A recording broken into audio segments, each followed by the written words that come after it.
ministère des Pêches et de l'économie maritime du Sénégal a mené cette semaine des opérations de contrôle décisives dans plusieurs localités, entraînant la saisie de plus de 2500 sacs de produits transformés issus de juvéniles de poissons et la destruction de 60 caisses de produits frais. Selon un communiqué publié sur sa page Facebook, la ministre des Pêches et de l'économie maritime, Dr Fatou Diouf, précise que ces interventions ont eu lieu dans la région de Dakar, notamment à Mbao, Djokoulkao, Bata et Khemb.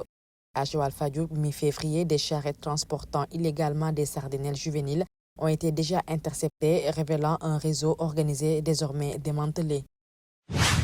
Le FMI, le Fonds monétaire international, anticipe une croissance soutenue du PIB marocain estimée à 4,4% en 2026, portée par l'investissement et des fondamentaux jugés solides. Selon les conclusions du conseil d'administration du FMI publiées cette semaine à l'issue des consultations au titre de l'article 4 pour 2026 et de l'examen à mi-parcours de la ligne de crédit modulable, l'économie marocaine continue de démontrer une capacité d'adaptation notable face aux incertitudes internationales. L'analyse du FMI met en avant une dynamique de croissance robuste soutenue par la poursuite des investissements publics dans les infrastructures et par une implication accrue du secteur privé. Les projections tablent sur une progression du PIB réel de 4,4% en 2026, suivi de 4,5% en 2027, ayant un rythme stabilisé autour de 4% à moyen terme.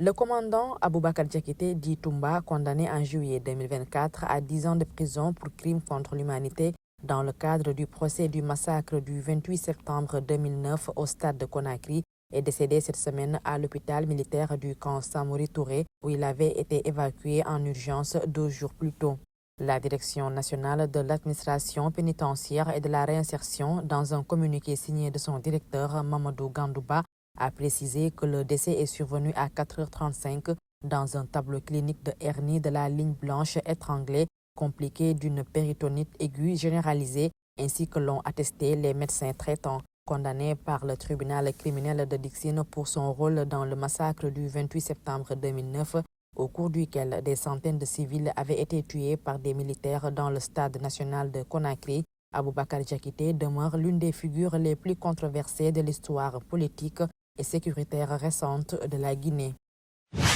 La CEDEAO a désigné cette semaine l'ancien premier ministre guinéen Lansana Kouyaté comme négociateur en chef chargé de relancer le dialogue avec le Burkina Faso, le Mali et le Niger, réunis au sein de la Confédération des États du Sahel dans un contexte de rupture formalisée entre ces pays et l'organisation régionale.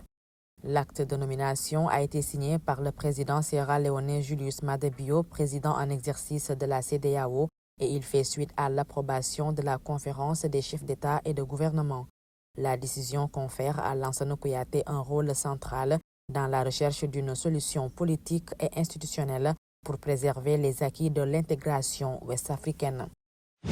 Au terme de 11 jours d'audience au Burkina Faso, le tribunal a reconnu plusieurs prévenus coupables dans l'affaire Didier Yaké Kami et autres portant sur un montant estimé à 115 millions de francs CFA concernant des faits de détournement de deniers publics, de complicité, d'enrichissement illicite et de blanchiment de capitaux. L'ancienne ministre Laure Zongo Iyane a été condamnée à une peine de 5 ans d'emprisonnement ferme, accompagnée d'une amende de 10 millions de francs CFA. Le tribunal a également décerné à son encontre un mandat d'arrêt alors qu'elle est hospitalisée depuis le 24 mars, selon des sources judiciaires. Principal accusé dans ce dossier, Yaké Kami a écopé de la peine la plus lourde, soit 11 ans de prison ferme et une amende de 462,8 millions de francs CFA. Le juge a ordonné son placement sous mandat de dépôt, tout comme Isiaka Sangaré, condamné à 5 ans de prison ferme et une amende de 67,5 millions de francs CFA.